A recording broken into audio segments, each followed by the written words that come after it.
Madame, monsieur, vous allez être opéré de la glande parotide. Le chirurgien vous a expliqué à l'oral les modalités de la chirurgie et ses risques. Une feuille d'information écrite vous a ou vous sera également remise. Afin que vous soyez clairement informé du déroulement de cette intervention et de comprendre ses risques, nous vous demandons de regarder attentivement ce document d'information. N'hésitez pas à le regarder plusieurs fois si nécessaire. La glande parotide est une glande salivaire située en avant et sous l'oreille, sous la peau, contre l'angle de la mâchoire. Cette glande sécrète de la salive qui va parvenir dans la bouche par un canal. Il existe deux autres glandes salivaires du même côté, la glande sous-mandibulaire ou sous-maxillaire située sous la mâchoire et la glande sublinguale plus petite en avant. Il y a donc au total 6 glandes salivaires dites principales, 3 à droite et 3 à gauche. L'ablation d'une glande parotide n'aura donc pas de conséquences notables en termes de quantité et de qualité de salive. Vous n'aurez pas la bouche sèche, vous ne constaterez pas de différence. Vous allez probablement être opéré d'une tumeur de la glande parotide. Vous avez dû bénéficier lors du bilan préopératoire d'une IRM qui a pu donner des informations quant à la nature de cette tumeur, bénigne ou cancéreuse. Ces tumeurs sont le plus souvent bénignes, mais peuvent cependant être de nature cancéreuse. Le but de l'intervention chirurgicale est de retirer la tumeur afin de l'analyser au microscope et de connaître sa nature définitive avec exactitude.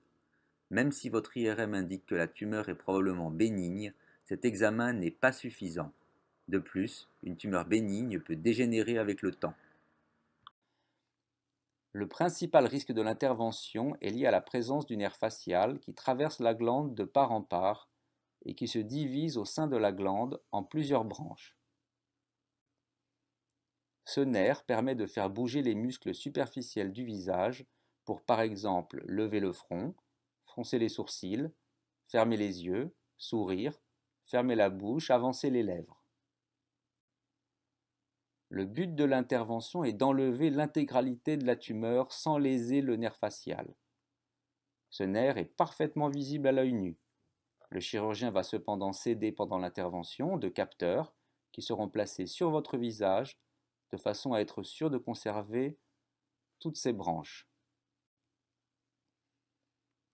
Les informations importantes à retenir sont que la glande parotide est une des 6 glandes salivaires principales, que le but de l'intervention est de retirer la tumeur pour l'analyser, que ce sont des tumeurs le plus souvent bénignes mais parfois cancéreuses, et que le risque principal se situe au niveau du nerf facial. Une consultation préanesthésique obligatoire sera programmée dans les semaines précédant l'intervention. Le médecin anesthésiste décidera de la faisabilité de l'anesthésie générale et des précautions à prendre, comme l'arrêt de certains de vos traitements habituels, notamment ceux anticoagulants, ou pouvant augmenter le risque de saignement comme l'aspirine. N'oubliez pas de signaler si vous avez déjà présenté des manifestations allergiques, en particulier médicamenteuses.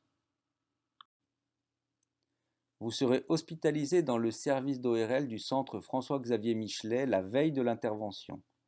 Le chirurgien ou son équipe passeront vous voir afin que vous puissiez leur poser vos dernières questions et leur signaliez tout événement survenu entre la dernière consultation et l'intervention. Le lendemain matin, vous prendrez une douche et enfilerez un vêtement spécifique. Vous n'aurez pas mangé ni bu ni fumé depuis minuit. L'anesthésiste et les infirmières vous diront si vous devez prendre vos médicaments habituels. Vous serez transporté de votre chambre vers le bloc opératoire dans votre lit par un brancardier. Lorsque ce sera votre tour, vous passerez de votre lit vers la table d'opération et vous serez transporté sur la table d'opération de l'entrée du bloc opératoire vers la salle d'intervention. Une perfusion sera posée ainsi que des électrodes pour surveiller le cœur et la respiration. L'intervention se déroule bien évidemment sous anesthésie générale. Vous serez endormi progressivement au moyen d'une perfusion intraveineuse. Pendant ce temps, Vous devrez respirer tranquillement de l'oxygène dans un masque posé sur votre visage. L'incision cutanée en baïonnette passe juste en avant de l'oreille, puis sous le lobule de l'oreille pour en faire le tour, pour se prolonger sur quelques centimètres au niveau du cou. Cette cicatrice sera très peu visible au bout de quelques mois après l'opération.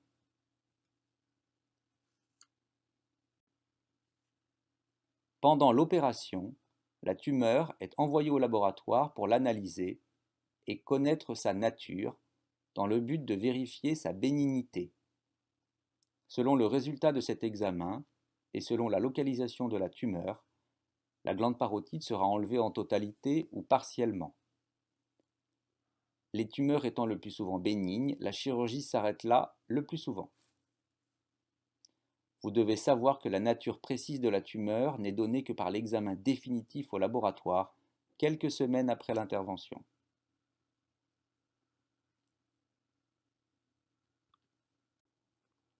En cas de tumeur cancéreuse, il peut être nécessaire d'élargir le geste chirurgical en prolongeant l'incision dans le cou. En cas de tumeur cancéreuse, il pourra être également nécessaire de réaliser un curage ganglionnaire, c'est-à-dire d'extraire les ganglions du cou du côté de la tumeur. En effet, certains de ces ganglions peuvent être envahis par des cellules cancéreuses envoyées depuis la tumeur, même si ces ganglions paraissent sains à l'IRM.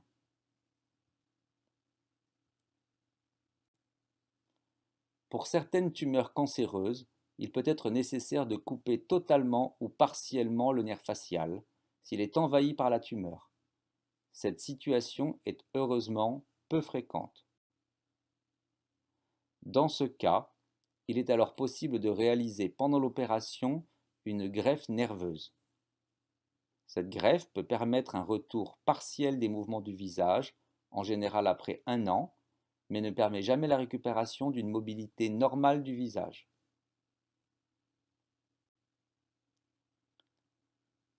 À la fin de l'opération, votre chirurgien va placer 1 ou 2 tuyaux sous la peau pour aspirer le sang.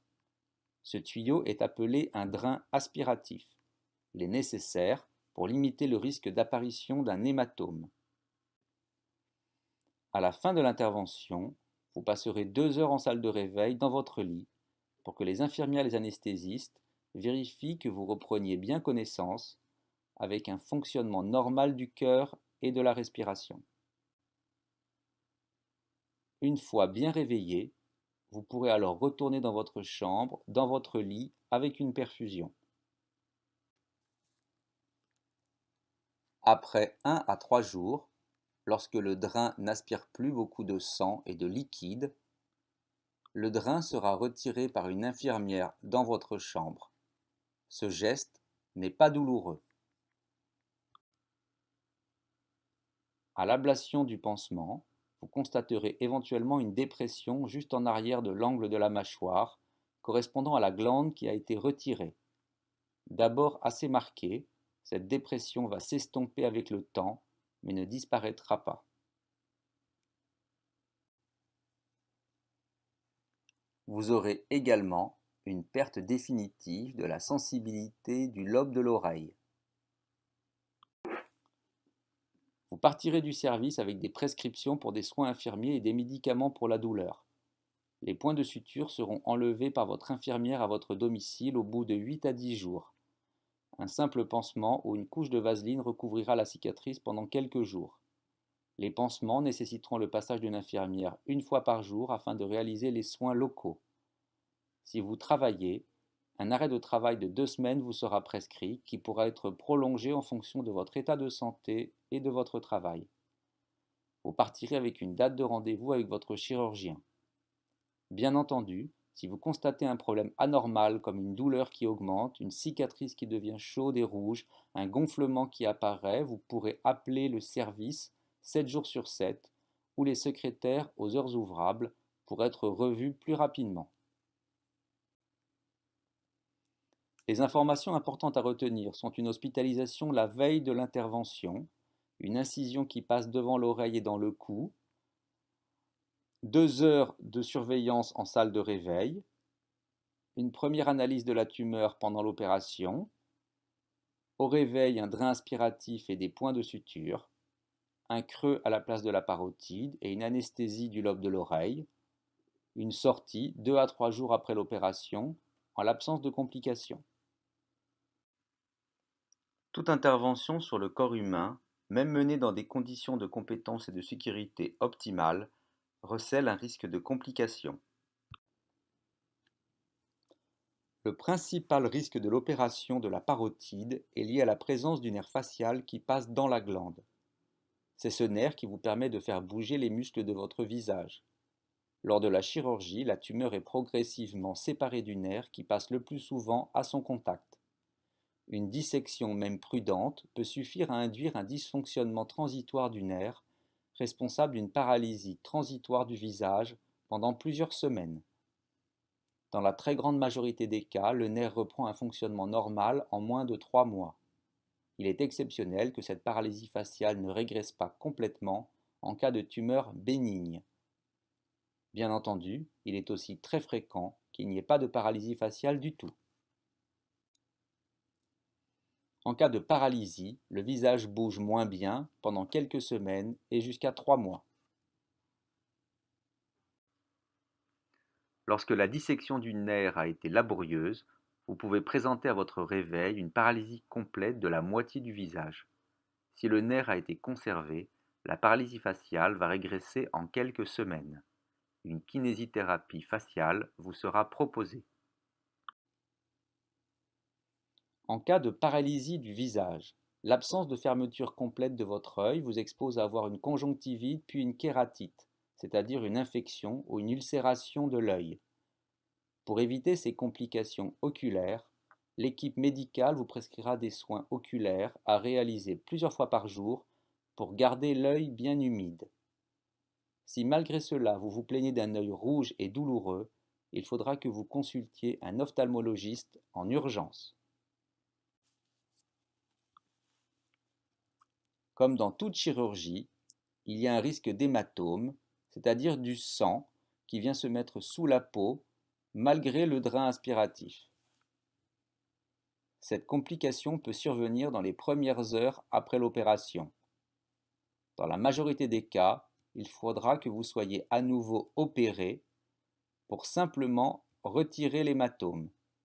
Il n'y aura pas de conséquences pour le résultat de l'intervention. Une infection de la loge opératoire ou une désunion de la cicatrice sont exceptionnelles. En cas d'infection avec du liquide purulent qui se serait accumulé sous la peau, le chirurgien pratiquera le plus souvent l'évacuation de ce pus par une ouverture partielle de la cicatrice. Des pansements seront réalisés tous les jours sous couvert d'antibiotiques. Lorsqu'une partie de la glande parotide a été conservée, une fuite de salive à travers la cicatrice peut survenir.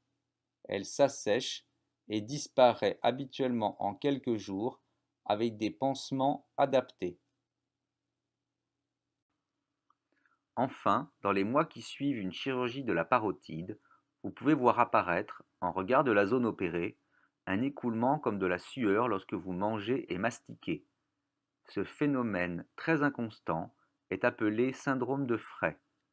Il peut être d'intensité très variable, de pratiquement imperceptible à très gênant. Si vous constatez l'apparition de ce phénomène, n'hésitez pas à revenir consulter votre chirurgien qui pourra vous proposer une solution médicale efficace.